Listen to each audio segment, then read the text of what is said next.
November 15th. Thanksgiving was just a week away. My son Brian had just texted me asking what time dinner would be. It was the kind of normal message that used to make me smile. Used to? Because that was before the conversation at the cabin. Before he looked at me across the deck of the lake house I'd spent 30 years building and said those words. Before everything changed. That's why I'm writing this from a villa in Tuscany, instead of preparing my dining room in Sacramento for the holiday meal I'd hosted for 34 consecutive years. Let me back up. I'm Robert. I'm 62. I've been a widower for 5 years now since Karen passed from ovarian cancer. My son Brian is 34, married to Stephanie for 6 years, and they have 2 kids, Emma, who's 5, and Noah, who's 3. They're good kids. The grandchildren, I mean. I'm still deciding about their parents. For the past 30 years, since Brian was 4 years old, Karen and I owned a cabin on Lake Tahoe. 3 bedrooms, 2 baths, right on the water. We bought it for $75,000 back in 1994. Back when that area wasn't the tech money vacation destination it is now. We scrimped and saved for the down payment. Karen worked extra shifts as a nurse. I took on weekend consulting gigs on top of my job as an aerospace engineer. That cabin represented every sacrifice we made, every vacation we didn't take elsewhere, every dinner we cooked at home instead of going out. We'd spend every summer there. Brian learned to swim in that lake. We taught him to fish off our dock. Karen and I would sit on the deck every evening with a glass of wine, watching the sunset turn the water orange and gold. After she died, I couldn't go there for 2 years. Too many memories, too much of her in every corner. Then 3 years ago, I finally went back. I renovated it. New kitchen, new bathrooms, new deck. I spent $60,000 making it beautiful again. It was my therapy, my way of honoring Karen's memory. When I finished, I started going there once a month, just for long weekends. It gave me peace, a place to read, to think, to remember the good times, without the crushing grief I felt at home. Brian and Stephanie knew about the cabin, of course. They'd been there dozens of times growing up, but they'd never shown much interest in it as adults. They preferred Palm Springs, or Hawaii, or wherever influencers went these days. Stephanie had some kind of lifestyle blog with a decent following, maybe 30,000 subscribers, always posting about luxury travel and designer clothes. Brian worked as a sales manager for a software company, made good money, around $90,000 a year. Stephanie's blog brought in maybe another $40,000. Combined with Brian's salary, they were doing fine, or so I thought. Last July, they asked if they could use the cabin for a weekend. Of course, I said yes. It's a family property. I was glad to see it get use. They took the kids, posted about it on Stephanie's blog, beautiful photos of the lake and the deck and the sunset. She tagged it as a secret hideaway and talked about unplugging from the chaos. I thought it was nice, harmless. Then they asked again in August, and September, and October. By the 4th time, I noticed something. Each time they went, Stephanie's posts got more detailed. She started including hints about the location. Comments on her posts asked where this amazing place was. She'd respond with coy answers. A family gem in the Sierras. A slice of heaven we're so blessed to escape to. I didn't think much of it until November 8th. That's when Brian called and asked if we could talk. In person, at the cabin. Said it was important. I drove up from Sacramento that Saturday morning. 3 hours through gorgeous fall colors. I got there around noon. Brian and Stephanie were already there. They'd let themselves in with the key I'd given them. They'd bought bagels and coffee, set up on the deck like we were having some kind of meeting. That should have been my first warning. We made small talk for a while. How were the kids? How was work? The weather? Then Brian cleared his throat in that way he did when he was nervous, when he was about to ask for something. Dad, we wanted to talk to you about the cabin. I waited. Stephanie jumped in. She had this bright, enthusiastic tone, like she was pitching a client. Robert, we've been doing a lot of research. Do you know how much vacation rentals make in this area? We're talking $400 a night minimum. During ski season, maybe $600? This cabin could generate $15,000 to $20,000 a month during peak season. I sipped my coffee. That's interesting. Brian leaned forward. Dad, the thing is, you're only using this place maybe 4 days a month. The rest of the time it just sits here empty. It's not generating any income. It's actually costing you money in property taxes and maintenance. I'm aware, I said. The property taxes were $8,000 a year. Maintenance, utilities, and upkeep ran another $6,000. $14,000 a year to maintain a piece of my heart. Worth every penny. So here's what we're thinking, Stephanie said. She pulled out her phone, swiped through some photos. We could turn this into an Airbnb. I'd manage all the marketing and guest communication through my blog platform. We already have the audience. Brian would handle the booking calendar and maintenance coordination. We'd use professional photographers, stage it beautifully, really maximize the rental potential. And where do I fit into this? I asked. They exchanged a look. That look. The one that said they'd rehearsed this conversation. Well, Brian said, we'd need you to transfer the deed to our names for tax purposes and liability reasons. It's cleaner that way. We'd handle everything. You wouldn't have to worry about a thing. And obviously, we'd give you a share of the profits. I set down my coffee. A share of the profits from my cabin that I'd be signing over to you. It makes sense, Dad. You're retired. You don't need the income from your pension and investments. We're raising kids. We could really use the extra income. Plus, this way the cabin stays in the family. We maintain it, improve it, and eventually it passes to Emma and Noah. I looked at Stephanie. She was nodding enthusiastically. And you'd still be able to use it, Robert. We'd block off time for you. Maybe 1 weekend a month? 1 weekend a month, in the cabin I owned, that I'd be signing over to them. Let me think about it, I said. Of course. Brian stood up like the meeting was over. Take all the time you need. We just wanted to plant the seed. This could be really great for everyone. They left that afternoon.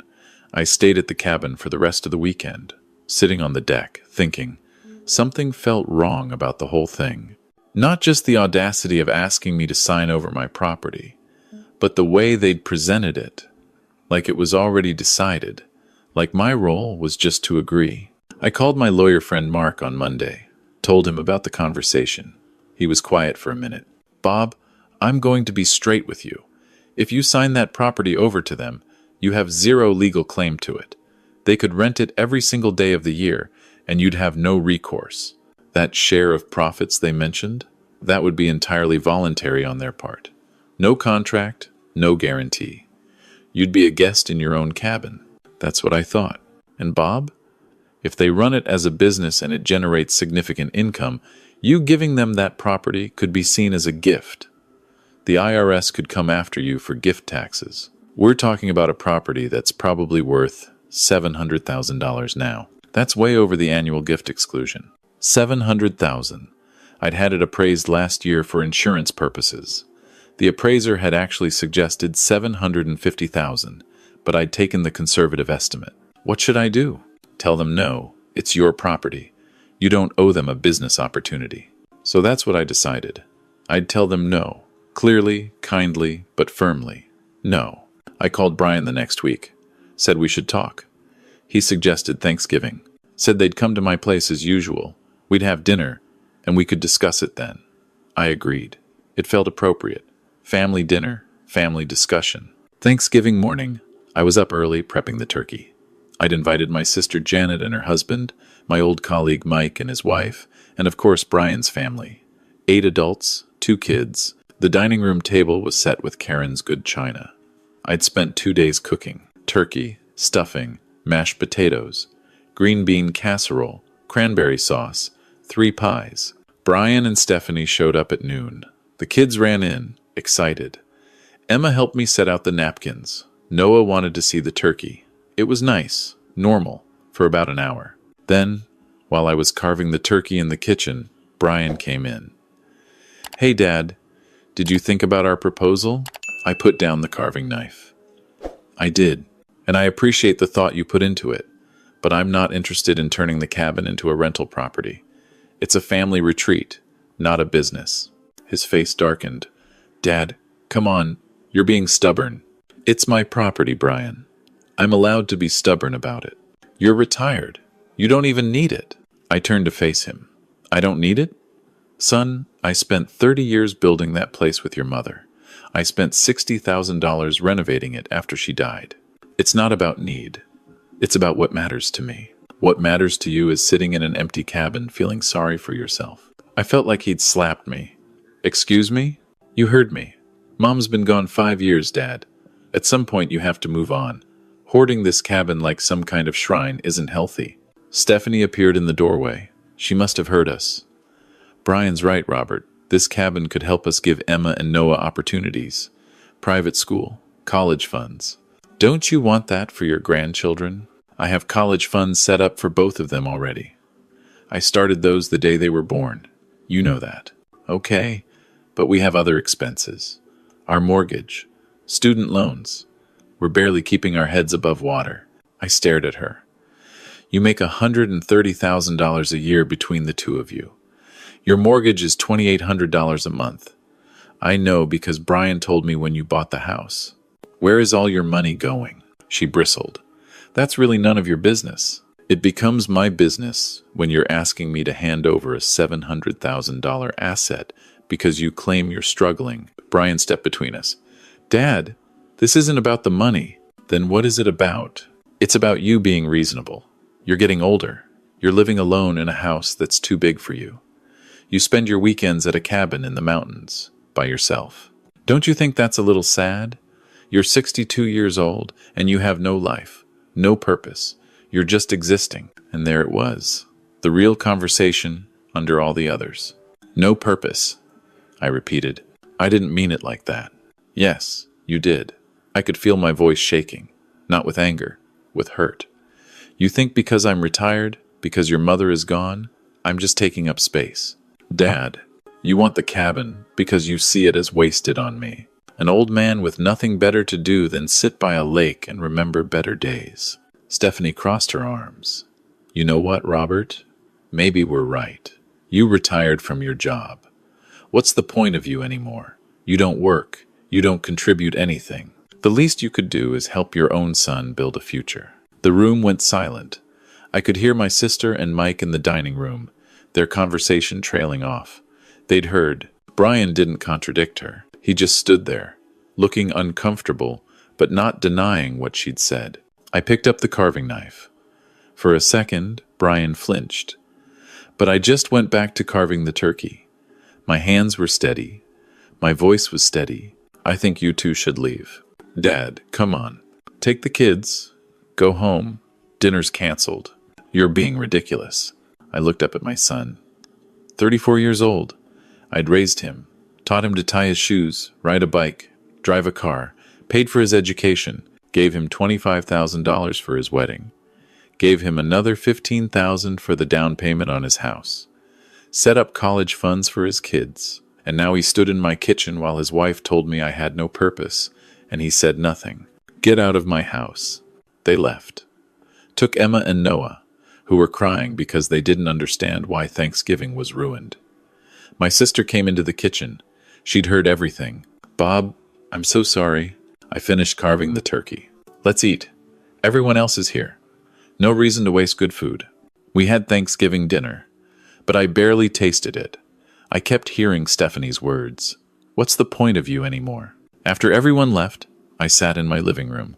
The house was too quiet, too big. Maybe they were right about that part, but they were wrong about the rest. I had purpose. I had value. I didn't need to prove it by signing over my assets to fund their lifestyle. That night, I couldn't sleep. I kept thinking about the cabin, about Karen, about the life we'd built. And I realized something. If I gave Brian the cabin, I wasn't being generous. I was being weak. I was teaching him that he could take whatever he wanted from me as long as he made me feel guilty enough. As long as he questioned my worth. And that's not the lesson I wanted to teach. The next morning, I called Mark, my lawyer. I need you to do something for me. Over the next 2 weeks, I made arrangements. I listed the Lake Tahoe cabin with a real estate agent. Not publicly. Private sale, through their network. I had 3 offers within a week. I accepted one for $735,000 from a family out of San Jose. They wanted a vacation home for their kids and grandkids. They understood what it meant to build something for family. I cleared out all my personal belongings. Photos, Karen's things, my fishing gear. I donated most of it. Some I kept, packed in my garage. The closing was scheduled for December 20th. I also made an appointment with a financial advisor. Not my usual guy. Someone who specialized in retirement strategies and international living. I told him what I wanted to do. I'm 62. I have my pension, my 401k, and Social Security in a few years. I just sold a property for $735. I want to travel, live abroad for a while, maybe permanently. What are my options? He pulled up spreadsheets, ran numbers. Mr. Hawkins, you're in excellent financial shape. Your pension and investments alone generate $65,000 a year. You could live very comfortably in a dozen different countries on that. With the proceeds from the cabin sale, you could buy property outright in Italy, Portugal, Costa Rica, Thailand. You'd have no mortgage, low cost of living, excellent health care in most of those places. What about taxes?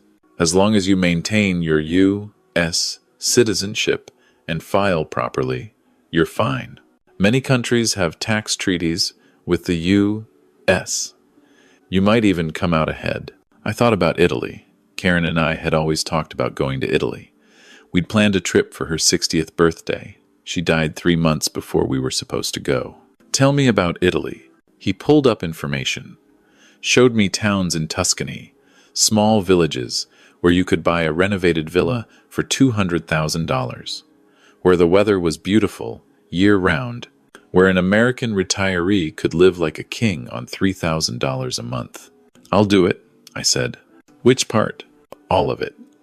Sell the cabin, buy property in Italy, move there. He smiled. When do you want to start? Immediately. The cabin sold December 20th.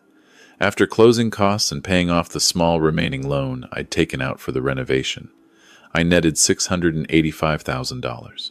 I wired $200,000 to an account in Italy, working with a realtor there who'd found me a perfect villa in a town called Montepulciano. 3 bedrooms, 2 baths, a garden, a view of the Tuscan hills. Move-in ready. I put $300,000 in investments, diversified portfolio, conservative allocations. That would generate another $15,000 a year in income, bringing my total annual income to $80,000. More than enough. The remaining $185,000 I kept liquid, travel money, emergency fund, furniture for the villa, adventures. I scheduled my move for January 15th. One-way ticket to Rome, then a train to Montepulciano. I hired an estate sale company to sell most of my furniture. I put my house in Sacramento on the market. I didn't need it anymore. It sold in 3 days for $610,000. That money went straight into investments. Another $30,000 a year in income. I was going to live like a king. But before I left, I needed to do one thing. I needed to talk to Brian. I invited him to lunch. Just him, not Stephanie. He agreed, probably thinking I'd changed my mind about the cabin. We met at a restaurant downtown on January 10th, 5 days before my flight. He walked in looking hopeful. That made what I had to do harder. Dad, I'm glad you called. I've been wanting to apologize. What Stephanie said at Thanksgiving was out of line. Was it? I asked. He shifted. She was frustrated. We both were. But she shouldn't have said that thing about you having no purpose. But you didn't disagree with her. I was shocked. I didn't know what to say. You've had 6 weeks to know what to say, Brian. This is the first time you've brought it up. He looked down at his menu. You're right. I should have called sooner. I should have stood up for you. I'm sorry. I believed he was sorry. But sorry doesn't undo the words. Sorry doesn't change what was revealed. I sold the cabin, I said. His head snapped up. What? I sold it. Closed on December 20th. You, Dad, why? We could have worked something out. You didn't have to sell it. Yes, I did. Because every time I went there after that conversation, all I could think about was you and Stephanie standing in my kitchen, telling me I was wasting it, that I had no purpose, that the least I could do was give it to you. We didn't say give it. We said partner on it. Brian, be honest. If I'd signed that deed over to you, would I have ever seen a penny of profit? He didn't answer. That's what I thought. You wanted me to give you a $700,000 asset, call it a partnership, and then I'd be grateful when you let me use it one weekend a month. It wasn't like that. Yes, it was. And you know what? I don't blame you for asking. I blame myself for raising you to think that was okay. He looked stung. That's not fair, isn't it? When's the last time you asked how I was doing? Not asked me for something, just asked how I was. Silence. I'm 62 years old, Brian. I lost my wife.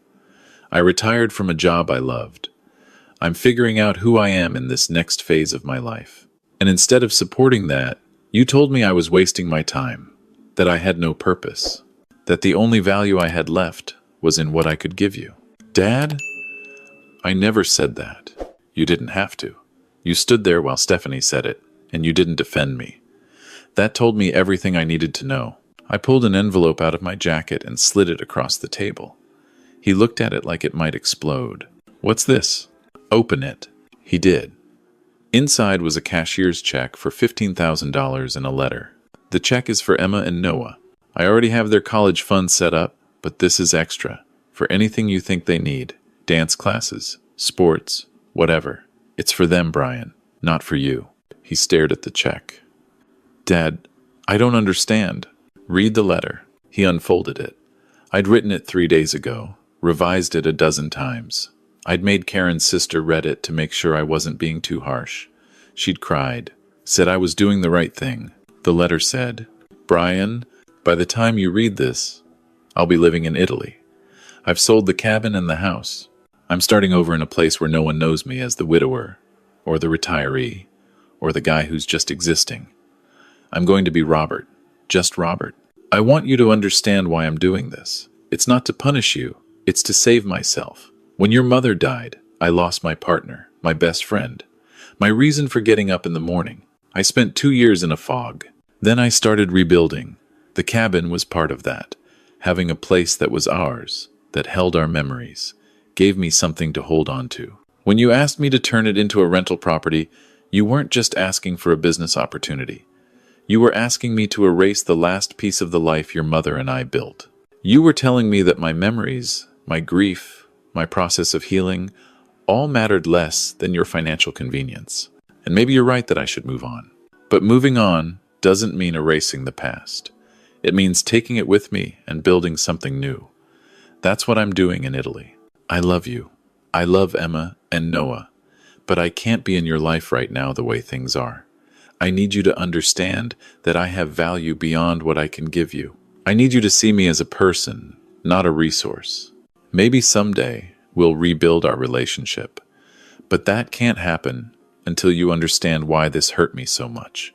Until you understand that asking someone, "What's the point of you?" is asking them to justify their existence. And no one should have to do that, not for their own child. I hope you use the $15,000 wisely. I hope you teach Emma and Noah that people have worth beyond their utility. I hope you learn that love isn't about what you can extract from someone. I'll be in Italy. I'll send postcards to the kids, but I need space from you and Stephanie. I need to figure out who Robert is when he's not being taken for granted. Take care of your family. Be better than you were at Thanksgiving. Dad, Brian read it twice. When he looked up, there were tears in his eyes. Dad, please don't do this. We can fix this. I'll talk to Stephanie. We'll apologize properly. Brian, I'm leaving in 5 days. My flight is booked. My villa in Italy is bought. This isn't a negotiating tactic. This is me choosing myself for once. But the kids, they'll miss you. I'll FaceTime them. I'll send gifts. But I can't pretend Thanksgiving didn't happen. I can't pretend that conversation at the cabin didn't reveal something fundamental about how you see me. How do I see you? I stood up, put $40 on the table for my untouched lunch, like someone whose only value is in what I can provide. And son, I'm worth more than that. I just wish you'd realized it before I had to leave the country to prove it. I walked out. He called after me, but I didn't turn around. 5 days later, I boarded a plane to Rome. I'd given my sister my power of attorney, for any remaining estate issues. I'd set up automatic payments for all my bills.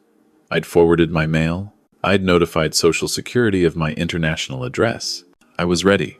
The villa in Montepulciano was perfect. Small town, friendly people, incredible food, beautiful weather. I hired a local woman, Sophia, to teach me Italian twice a week. I joined a hiking group for expats. I volunteered at a local English language library. I made friends. I found my purpose. Turns out, it wasn't in being useful to people who didn't appreciate me. It was in being myself, in a place that let me start fresh. Brian emailed once a week at first, then once every 2 weeks, then once a month. The emails were always the same. Apologies, updates on the kids, requests to call. I responded to the updates on Emma and Noah. I ignored the rest. Stephanie never contacted me. Not once. I wasn't surprised. 3 months after I moved, my sister Janet called. "Bob, you need to know something. Brian and Stephanie are struggling." Struggling how? Financially. Without the cabin rental income they were counting on, they're having trouble making ends meet. Stephanie had to take a part-time job. Brian's been picking up freelance work on weekends. They were counting on income from property they didn't own and that I never agreed to rent out? Apparently. They'd already spent money they didn't have, assuming you'd say yes. New cars, a vacation to Hawaii they booked for spring break, private school deposits for Emma. I was silent for a moment. "Janet, that's not my problem." "I know. I'm not asking you to fix it. I'm just telling you because Brian's been calling me, asking if I can convince you to come home." I am home. And I was. Montepulciano felt more like home than Sacramento had in 5 years. I woke up every morning and had coffee on my terrace, looking out over the Tuscan hills. I'd spend my days reading, hiking, taking cooking classes, learning the language. I'd made friends with the elderly man who ran the wine shop down the street. He was teaching me about Italian wines. I was teaching him about American football. I'd found a church, small and welcoming. I'd started volunteering there, helping with their English language outreach program. People knew me as Roberto, the American who moved here for a fresh start. They didn't know about Karen, or Brian, or the cabin. They just knew me as I was now. And that was enough. At night, I'd sit on my terrace with a glass of wine and think about what Stephanie had asked. "What's the point of you anymore?" I'd found the answer. The point of me was to live a life I chose. To honor Karen's memory by actually living, not just existing in the shrine of our past.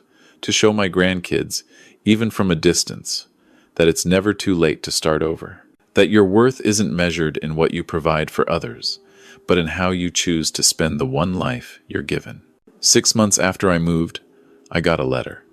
Not an email, an actual letter, forwarded by Janet. It was from Brian, handwritten, 8 pages.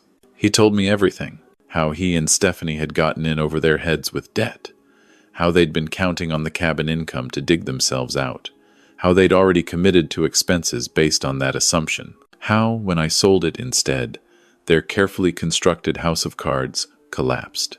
They'd had to sell one of their cars, pull Emma from private school, cancel the Hawaii trip. Stephanie had taken a job at a marketing firm, 40 hours a week plus her blog.